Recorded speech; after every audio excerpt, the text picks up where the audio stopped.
Hello दोस्तों, आपका बंधु क्लासेस में स्वागत है। आज हम लोग Uttar Pradesh PCS RO ARO exam 2024 से संबंधित मॉडल टेस्ट पेपर 3 देखेंगे, जो आपके आने वाले एग्जाम के लिए काफ़ी महत्वपूर्ण क्वेश्चनों पर हम लोग क्या करेंगे, डिस्कशन करेंगे। तो टेस्ट को स्किप किए हुए बिना इसको पूरा करिएगा, क्योंकि यह आपके एग्जाम के लिए काफ़ी यूजफुल होगा।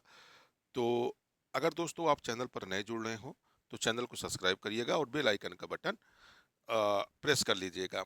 यह model test paper daily practice आपको प्रत्येक सुबह 10 बजे कराया जाता है।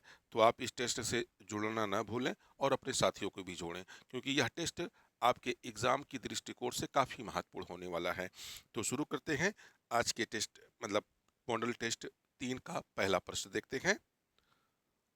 पहला प्रश्न इसमें पूछ रहा है, पुर्तगालियों के संबंध में निम्न कथनों पर विचार कीजिए।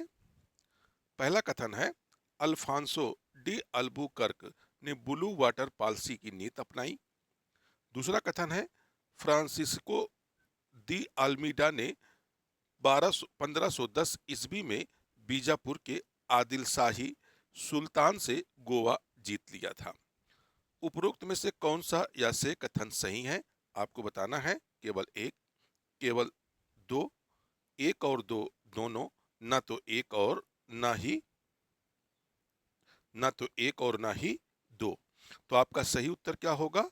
तो आपका अगर सही उत्तर की बात की जाए तो अल्फांसो डी अल्बुकर्क ने ब्लू वाटर की पॉलिसी नीति अपनाई थी, स्टेटमेंट में कह रहा है। जबकि फ्रांसिस्को डी अल्मीडा जो भारत का दूसरा पुर्तगाली गवर्नर बना, और यह कब आया था? उन 1505 ईस्वी में 1505 ईस्वी में इसने क्या किया था? 1505 ईस्वी में इसने एक पॉलिसी अपनाई थी। कौन? फ्रांसिस्को डी अल्मीडा ने एक पॉलिसी अपनाई थी, जिसे हम लोग क्या कहते हैं? ब्लू वाटर पॉलिसी कहते हैं, या शांत जल की नीति कहते हैं। तो यह जो ब्लू वाटर पॉलिसी थी, यह किसके द्वारा अपनाई गई थी? 1505 ईस्वी में फ्रांसिस्को डी अल्मीडा के विरुद्ध या के द्वारा यह पॉलिसी चलाई गई थी। जबकि अल्फांसो डी अल्बुकर्क ने 1505 ईस्वी में बीजापुर के आदिल शाह जो सुल्तान था उससे क्या कर लिया था? गोवा छीन लिया था। यानी 510 ईस्वी में अल्फांसो डी अल्बुकर्क के द्वारा गोवा पर विजय प्राप्त की गई थी, और जबकि फ्रांसिस्को दी अल्मीडा ने ब्लू वाटर पॉलिसी की नीति अपनाई थी। तो इस तरह से हम देखते हैं, तो जो स्टेटमेंट दिए गए हैं आपस में चेंज कर दिए गए हैं। तो हमारा उत्तर क्या हो जाएगा? ना तो एक और ना ही दो, क्योंकि थोड़ा सा कंफ्यूजन होगा दोस्तों। जो फ्रांसिस्को दी अल्मीडा था, इसने ब्लू वाटर पॉलिसी चलाई थी, और फ्रांसो दी अल्बुकर्क के द्वारा क्या हुआ था? 1510 ईस्वी में बीजापुर के आदिल शाही से गोवा पर विजय प्राप्त कर ली थी। तो इसलिए आपका दोनों स्टेटमेंट गलत दिए हुए हैं। तो आपका राइट आंसर क्या हो जाएगा? डी और डी हो जाएगा, ना तो एक ना तो दो। अगला प्रश्न देखते हैं। अगला प्रश्न है, 1857 की क्रांति के समय अंग्रेजों द्वारा दिल्ली में किए गए दमन तथा हत्याओं को देखकर किसने कहा था कि यह मेरे सामने रक्त का एक विशाल सागर है, केवल खुदा ही जानता है कि मुझे और क्या देखना बचा है? तो यह क्रांति 1800 क्रांति के संबंध में यह स्टेटमेंट किसका है? बहादुर शाह द्वितीय, बख्त खां, मिर्जा गालिब, या जॉन निकोलसन। तो अगर हम बात करें तो अंग्रेजों द्वारा जो दिल्ली में विद्रोह हुआ था, कब दोबारा अधिकार कर लिया गया था? तो 20 सितंबर, यानी 20 सितंबर 1857 में 1800 1857 को अंग्रेजों द्वारा दिल्ली पर पुनः अधिकार कर लिया गया था। और मिर्जा गालिब के द्वारा यह बात कही गई थी कि अंग्रेजों द्वारा दिल्ली में एक भयंकर अत्याचार किया गया था, और उन्होंने उसी समय यह स्टेटमेंट कहा था कि दिल्ली में दमन तथा हत्याओं को देखकर किसने कहा, यह मेरे सामने रक्त और विशाल सागर, केवल खुदा ही जानता है कि मुझे और देखना क्या बचा है? तो यह स्टेटमेंट किसका है? मिर्जा गालिब का है। तो सही उत्तर कौन सा हो जाएगा? सी वाला सही उत्तर हो जाएगा, मिर्जा गालिब हो जाएगा। अगला प्रश्न देखते हैं। अगला प्रश्न है, निम्नलिखित में से पहला भारतीय किसान स्कूल 1938, यहाँ थोड़ा सा एरर हो गया है, 1938 ईस्वी में कहाँ खोला गया था? गुंटूर आंध्र प्रदेश, लखनऊ उत्तर प्रदेश, खेड़ा गुजरात या नदिया पश्चिमी बंगाल। तो भारतीय किसान स्कूल 1938 में पहली बार गुंटूर जिले में, आंध्र प्रदेश के गुंटूर जिले में खोला गया था। तो सही उत्तर क्या हो जाएगा? गुंटूर जिले में हो जाएगा। या किस स्थान पर, अगर कभी कभी एक स्थान पूछ लेता है तो नेदु ब्रोल है, एक है नीदू बोल नामक स्थान पर, यह पहला भारतीय किसान स्कूल 1938 में क्या किया गया था? खोला गया था। आइए अगला प्रश्न देखते हैं। अगला प्रश्न है, मौर्य काल के संदर्भ में निम्न कथनों पर विचार कीजिए। मौर्य काल की राजकीय मुद्रा पड़ थी। दूसरा स्टेटमेंट है, यह सोने की बनी होती थी। उपरोक्त में से कौन सा या से कथन सही है या है? केवल एक, केवल दो, एक तथा दो दोनों, न तो एक न ही दो। तो मौर्य काल की जो राजकीय मुद्रा थी वह क्या थी? पड़ थी। और यह क्या किस काम में आती थी? अधिकारियों को वेतन देने के कार्य में यूज किया जाता था। कहा जाता है कि जो मौर्य काल के सबसे प्रमुख या सबसे बड़े अधिकारी थे, उनका जो वेतन था 48,000 पड़ था। कितना था? 48,000 पड़ था। 48,000 पड़ मुद्रा उनको वेतन के रूप में दिया जाता था। दूसरा स्टेटमेंट कह रहा है, यह सोने की बनी होती थी। जो पड़ मुद्रा होती थी सोने की न बनी होकर बल्कि किसकी बनी होती थी? चांदी की बनी होती थी। किसकी बनी होती थी? चांदी की बनी होती थी। जो मौर्य काल में सोने की मुद्रा यूज की जाती थी उनको हम या तो निस्क कहते हैं, निस्क निस्क के नाम से, या हम सुवर्ण, सुवर्ण, ये जो मुद्रा थी या मौर्य काल की स्वर्ण मुद्राएं थी। बल्कि जो मौर्य काल के सबसे ज्यादा बड़े पैमाने पर यूज की जाती थी पड़, वह किसकी बनी होती थी? सोने की न बनी होकर चांदी की बनी होती थी। तो मौर्य काल की राजकीय मुद्रा पड़ थी, ये बात सही है। तो आपका सही स्टेटमेंट क्या हो जाएगा? केवल एक सही हो जाएगा, यानी केवल एक सही होगा। आइए अगला प्रश्न देखते हैं। अगला प्रश्न है, निम्नलिखित में से किस इमारत को romance in the stone plus, यानी पत्थर में रूमी कथा के नाम से भी जाना जाता है? मरियम महल फतेहपुर सीकरी, ताजमहल आगरा, जमा मस्जिद फतेहपुर सीकरी, अकबर का मकबरा। तो romance in the stone plus यानी पत्थर में रूमानी कथा किस इमारत को कहा जाता है? तो जमा मस्जिद फतेहपुर सीकरी को कहा जाता है। या किसको कहा जाता है? जमा मस्जिद फतेहपुर सीकरी को कहा जाता है। तो आपका उत्तर क्या सही हो जाएगा? सी वाला उत्तर सही हो जाएगा। अगला प्रश्न देखते हैं। अगला प्रश्न है, 42वें संविधान संशोधन के संबंध में कौन सा कथन सही नहीं है? इस संशोधन द्वारा भारतीय संविधान में दो नए भाग, 4 का और 14 का जोड़े गए। इस संशोधन द्वारा 3 नए नीति निर्देशक संविधान जोड़े गए। अगला प्रश्न है, इस संशोधन द्वारा 7 विषयों को राज्य सूची से समवर्ती सूची में हस्तांतरित किया गया। तो आपका सही उत्तर इसमें कौन सा हो जाएगा? इस संशोधन के द्वारा 7 विषयों को राज्य सूची से समवर्ती सूची में स्थानांतरित किया गया।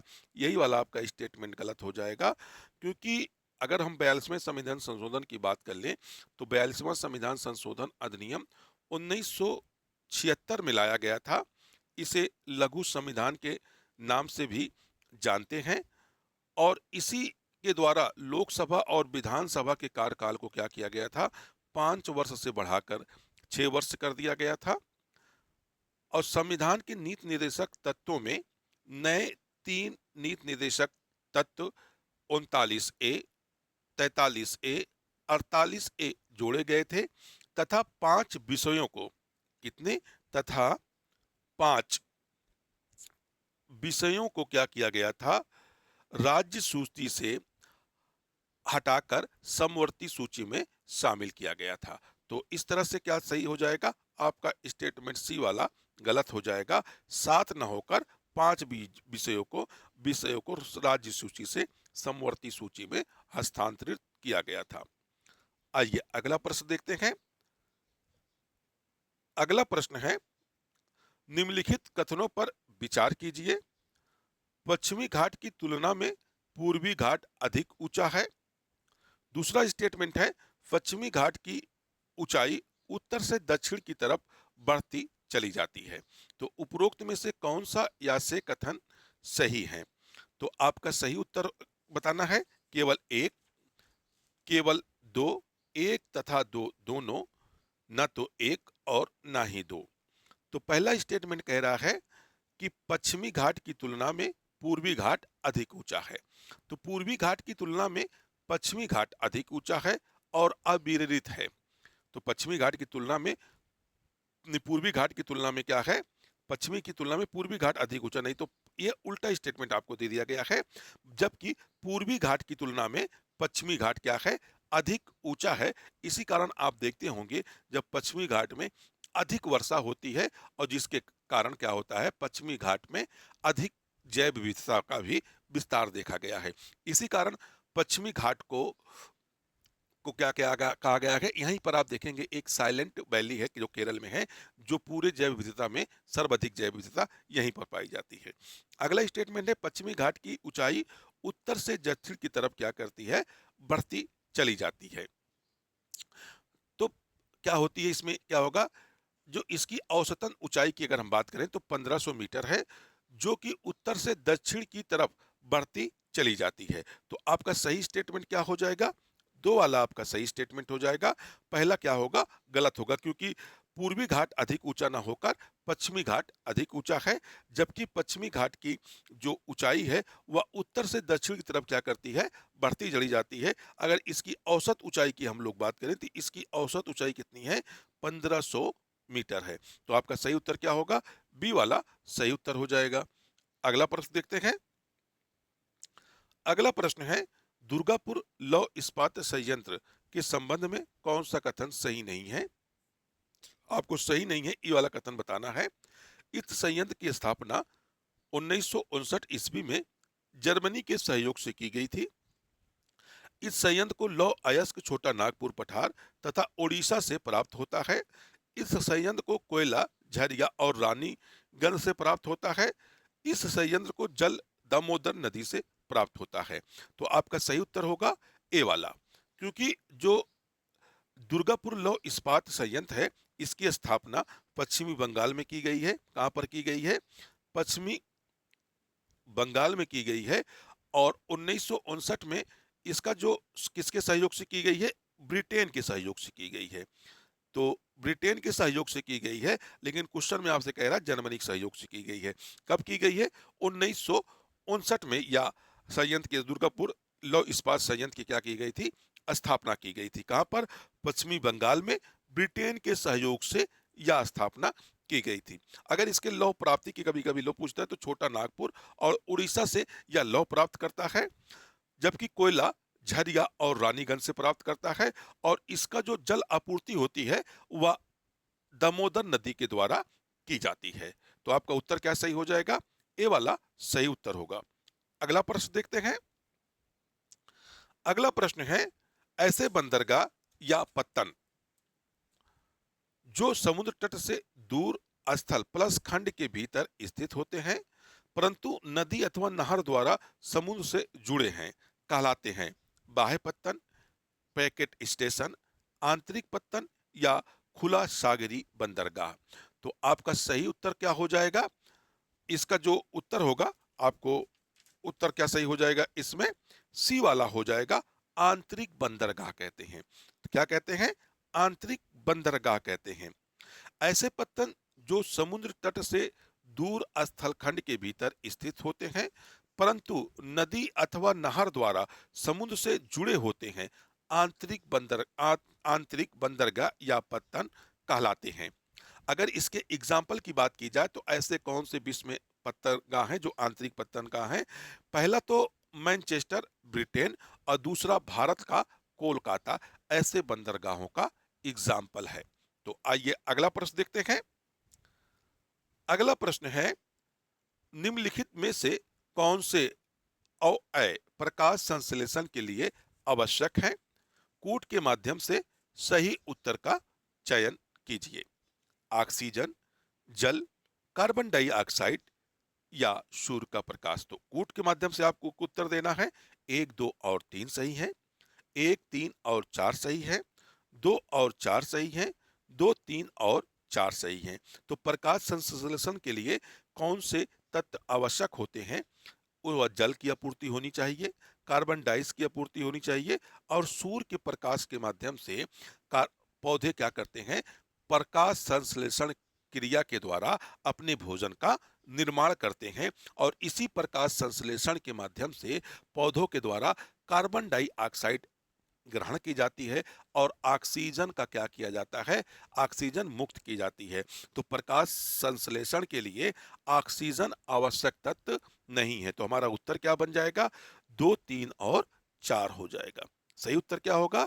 डी वाला सही उत्तर हो जाएगा। अगला प्रश्न देखते हैं। अगला प्रश्न है, सर्वाधिक पुरुष जनसंख्या वाले 3 जिलों का सही क्रम है। मुरादाबाद, गाजियाबाद, कानपुर नगर, मुरादाबाद, लखनऊ, प्रयागराज, प्रयागराज, लखनऊ, मुरादाबाद, कानपुर नगर, मुरादाबाद, प्रयागराज। तो आपको बताना है कि कौन सा सही क्रम है पुरुष जनसंख्या के हिसाब से। जनगणना 2021 की अगर हम बात करें तो उत्तर प्रदेश में सर्वाधिक पुरुष जनसंख्या वाला राज्य, पहला राज्य प्रयागराज है। प्रयागराज में सर्वाधिक पुरुष जनसंख्या पाई जाती है। दूसरा जो है मुरादाबाद है, मुरादाबाद है जिसमें सर्वाधिक जनसंख्या पाई जाती है। तीसरे की अगर बात करें तो गाजियाबाद है, यानी गाजियाबाद जिला है। अगर चौथे की बात करें तो कानपुर नगर है, कानपुर नगर है। और पांचवें की बात कर लेते हैं तो लखनऊ है, यानी पांचवा जो है, पांचवें नंबर पर लखनऊ में आते हैं। तो हम लोग अगर यहाँ से मिला ले तो क्योंकि यहाँ से अगर हम देखने में ये लगता है प्रयागराज दिया है तो प्रयागराज सबसे पहले, तो हमारा उत्तर क्या सही हो जाएगा? यहाँ पर अगर थोड़ा सा ध्यान दें क्योंकि ये वाले 3 जिले सही क्रम है पुरुष जनसंख्या के, तो इसमें थोड़ा सा उल्टा घुमा कर दे दिया है।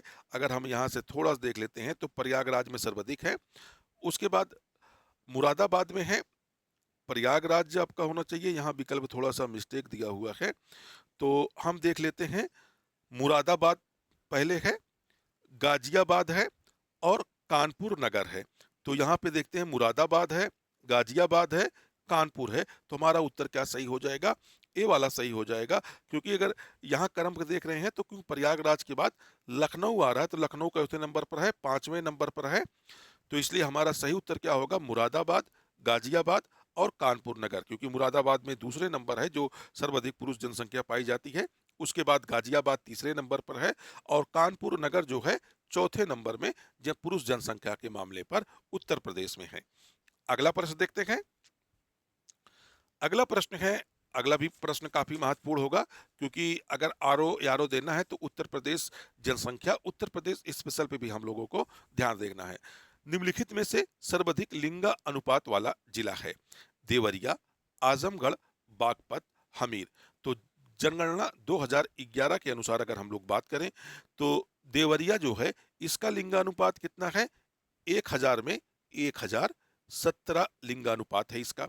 अगर आजमगढ़ की बात की जाए तो आजमगढ़ का 1019 लिंगानुपात है। कितना? 1019 लिंगानुपात है।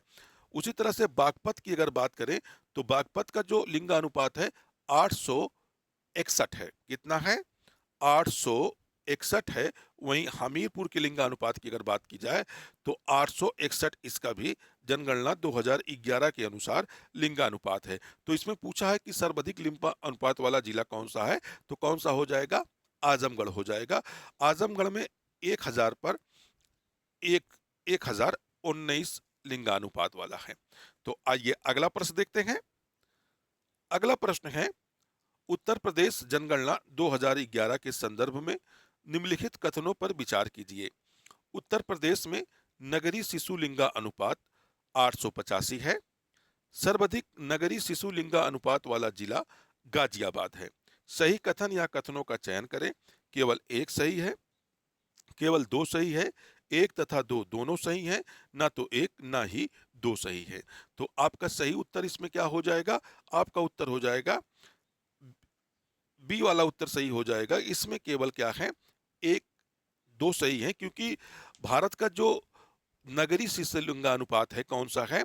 उत्तर प्रदेश का जो नगरी शिशु लिंगानुपात है 885 है, तो केवल क्या सही होगा? एक सही होगा इसमें। और दूसरे की बात कर रहा है कि जो सर्वाधिक लिंगा अनुपात शिशु लिंगा अनुपात वाला जिला है वह कौन सा हो जाएगा? मऊ हो जाएगा। यानी सर्वाधिक नगरी शिशु लिंगा अनुपात वाला जिला कौन होगा? मऊ होगा। इसका जो लिंगा अनुपात है कितना है? 906 लिंगा अनुपात है। अगर हम लोग गाजियाबाद के नगरी शिशु लिंगा अनुपात की अगर बात करते हैं तो गाजियाबाद का जो लिंगा अनुपात है वह कितना है?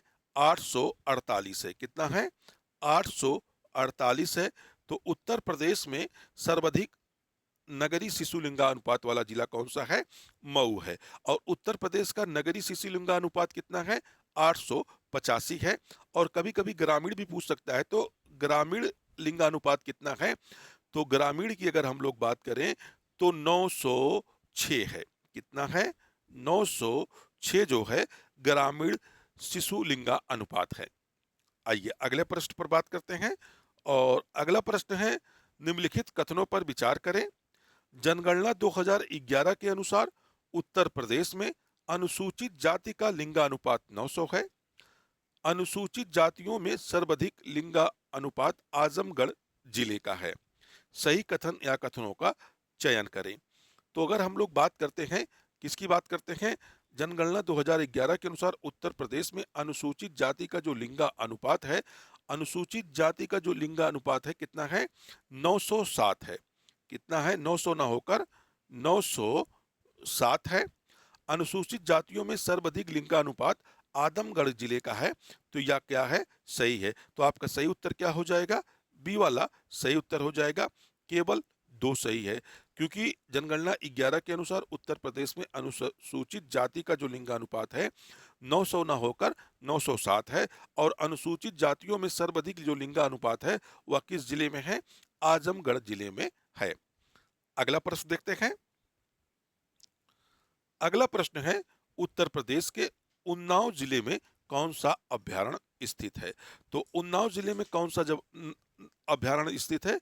नवाबगंज पक्षी विहार अभ्यारण्य। तो आपका सही उत्तर क्या होगा? सी वाला सही उत्तर हो जाएगा, नवाबगंज पक्षी विहार। रानीपुर अभ्यारण्य की बात करें तो रानीपुर अभ्यारण्य जो है या जो है चित्रकूट जिले में स्थित है। चित्रकूट जिले में स्थित है। चित्रकूट जिले में स्थित है। और इसे भारत का 53वां टाइगर रिजर्व यानी टाइगर रिजर्व बनाया गया है। टाइगर रिजर्व बनाया गया है। अगर चंदप्रभा की बात की तो यह चंदौली में स्थित है। कहां पर स्थित है? चंदौली में स्थित है। आइए अगला प्रश्न देखते हैं। अगला प्रश्न है, अमिताभ चौधरी को किस बैंक के एमडी और सीईओ के रूप में फिर से नियुक्त किया गया है? तो इसमें कौन सा बैंक हो जाएगा अमिताभ चौधरी के लिए कि अमिताभ चौधरी को किस बैंक में एमडी और सीईओ के रूप में नियुक्त किया गया है? तो यस बैंक के लिए इनको चुना गया है। किसमें? एस बैंक के लिए। तो आपका सही उत्तर हो जाएगा डी वाला होगा, यस बैंक के लिए। इनका जो कार्यकाल होगा 1 जनवरी 2025 से 2 से 2028 तक 2028 तक यानी 3 वर्षों तक का या इस पद पर कार्य करेंगे। इससे पहले या एच डी लाइव के क्या थे? एमडी थे। लाइव के एमडी थे। इससे पहले कहाँ के एमडी थे? एचडीएफसी लाइव के ये एमडी थे। और अब इनका प्रमोशन हो गया है और ये यस बैंक के सीईओ और एमडी बनाए गए हैं। अगला प्रश्न देखते हैं। अगला प्रश्न है, सुब्रमण्यम धरेश्वर का निधन हो गया है। वह किस लोक नृत्य के एक प्रसिद्ध गायक थे? गरबा, कथकली, कथक, यक्षगान। तो अगर हम बात करें सुब्रमण्यम धारेश्वर का निधन कितने वर्ष की उम्र में हुआ है? तो अभी हाल ही में इनका 67 वर्ष की उम्र में इनका निधन हो गया है। और ये यक्षगान के एक प्रसिद्ध गायक थे। यक्षगान की अगर बात करें तो यह कर्नाटक के जिलों में काफी प्रसिद्ध है। कहाँ पर? कर्नाटक में यक्षगान गायन क्या है, काफी प्रसिद्ध है। अगर गरबा की बात कर लिया जाए तो गरबा कहाँ का गायन है? गुजरात का गायन है। कथकली की बात की जाए तो कथकली ये आपका कहाँ की है? केरल की है। और कथक जो प्रसिद्ध है अपने उत्तर प्रदेश में प्रसिद्ध है। अगला प्रश्न देखते हैं। अगला प्रश्न है, भारत की पहली बहुउद्देशीय ताप और बिजली ग्रीन हाइड्रोजन पायलट प्रोजेक्ट की शुरुआत किस राज्य में हुई है? उत्तराखंड, अरुणाचल प्रदेश, सिक्किम या हिमाचल प्रदेश? तो यह जो भारत की पहली बहुउद्देशीय हाइड्रोजन पायलट प्रोजेक्ट की शुरुआत हुई है या किस राज्य में की गई है? तो यह भारत की पहली होगी और इसको जो है हिमाचल प्रदेश में की गई है। कहां पर? डी वाला आपका उत्तर हो जाएगा हिमाचल प्रदेश में। किस कंपनी ने इसको किया है? तो यस जे यूएन यूएन लिमिटेड एक कंपनी है, यानी लिमिटेड एक कंपनी है, इसने ही इसकी शुरुआत की है। और यह जो है 1500 मेगावाट मेगा 1500 मेगावाट के प्रोजेक्ट यानी झांकी पर स्टेशन का निर्माण करेगी। यह भारत की पहली बहुउद्देशीय ग्रीन हाइड्रोजन पायलट प्रोजेक्ट के रूप में इसकी शुरुआत की गई है। अगला प्रश्न देखते हैं।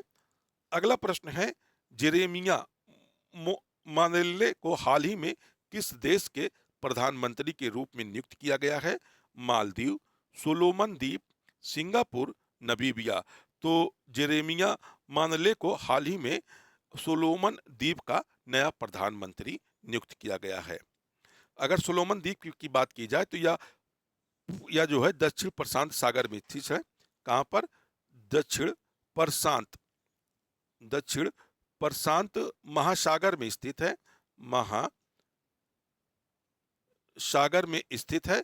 और जो सोलोमन द्वीप के 49 संसदों में से, यानी 49 संसदों में से 31 संसदों ने किसको वोट दिया? जेरीमन सुलेमान को वोट किया, जिसके कारण या सोलोमन द्वीप के नए प्रधानमंत्री नियुक्त हुए हैं।